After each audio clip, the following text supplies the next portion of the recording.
Hi, this is Frank with a Frank Opinion. Today I'd like to talk to you about Jeff Bezos. I've got my designer long sleeve tee on. Boycott Amazon. There's a reason for that.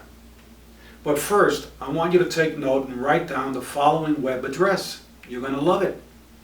Forbes.com/real-time-billionaires. And if you go there, you will see, if you want to, the net worth of your favorite billionaire as of the day before. So real daily view of the increase or decreases in your favorite billionaire's net worth. So today we're going to talk about, again, Jeff Bezos. His net worth on March 18th of this year, shortly after the beginning of the tremendous rise in the COVID-19 pandemic in terms of incidences, $113 billion. That was his net worth, March 18th, 2020.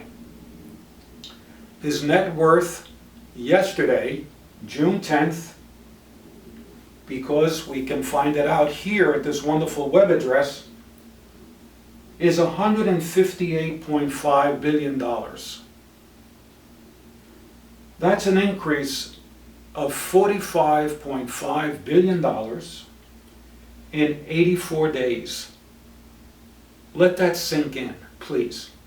In 84 days, Jeff Bezos' net worth went up $45.5 billion in the middle of a pandemic. That's a 40% increase in his net worth, and I can't repeat enough, in 84 days.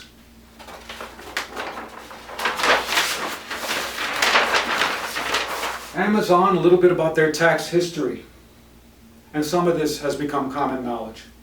In 2017, he had an income, net income, $3 billion, zero taxes. He got a refund of $137 million. In 2018, his net income for Amazon was $11 billion, paid zero taxes again. $129 million refund from the federal government. Last year, $13.9 billion net income, good year. And finally, he was judged or assessed $162 million in federal taxes. Sounds pretty good. $162 million, it's a lot of money. But so's $13.9 billion. What was his tax rate? 1.2%. Now, how does this happen? It happens because he's got hundreds of people, accountants, tax experts, lawyers, looking for every conceivable tax deduction and loophole that is on the face of the planet, actually pretty much within the United States. As a CNBC article on February 4th said, but as in the past, Amazon likely employed various tax credits and deductions to reduce its federal tax bill. Okay, so do I like that this is happening? Do I like that Jeff Bezos has one mission, and that is what drives him to grow his net worth through the roof, unlimited. And he's got a limitless business structure. Now, do I fault Jeff Bezos completely for this? Absolutely not. You, your family, and the rest of Americans that are not in that stratosphere of the 1% have been caught between a rock and a hard place for decades, but particularly since 1979, and particularly since 2008, in that great recession that we had there, where they learned that the federal government would bail out and support corporations and the wealthy elite with whatever means it took. So you've got two political parties. One, the Republican Party, And I'm going to suggest that the Republican Party has to be eventually done away with.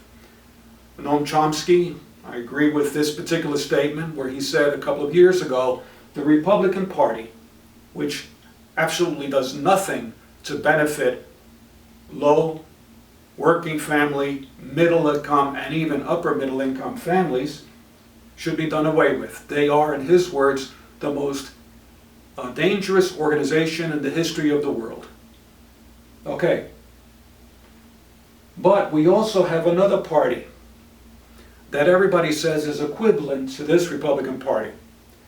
Well, though it's got a lot of similarities, there is one big difference. The neoliberal Democratic control of the Democratic Party, as represented by its leadership in the DNC and in the leadership in the House and the Senate. So we're talking Nancy Pelosi, Denny Stoyer, Jim Clyburn, Charles Schumer, etc. These are neoliberal Dems. Another one, by the way, is my congressman. His name is Tom Suozzi. And they think that the best thing that's possible for our country is a free market, out of control marketplace that will provide and uplift everybody. Not so. It hasn't happened in 40 years, and it's not going to happen anytime in the future. So yeah, these are a little bit better. They talk a better game. You're able to see some legislation, some things coming out of the leadership of the Democratic Party, but by and large, they're not on your side. The only hope that we have, and it is within the Democratic Party, are progressive Democrats. And the reason why this box is so low, so small, is because I have my own litmus test for these people over here. And my litmus test is, did they sponsor enthusiastically Medicare for All?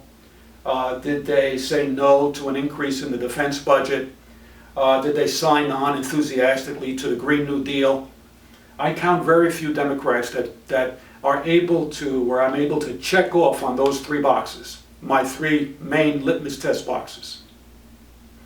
So we have some segment of the Democratic Party that are progressive, and they have to battle constantly with these Nancy Pelosi and Denny Stoyer and Jimmy Clyburn and Chucky Schumer constantly in order to do the right thing for you and your family. What do I think we have to do? We have to grow the progressive Democrats. Grow that progressive Democratic base so that it becomes stronger and stronger here. I don't see another way. Maybe you do, and hopefully you'll comment on this video. I don't see it.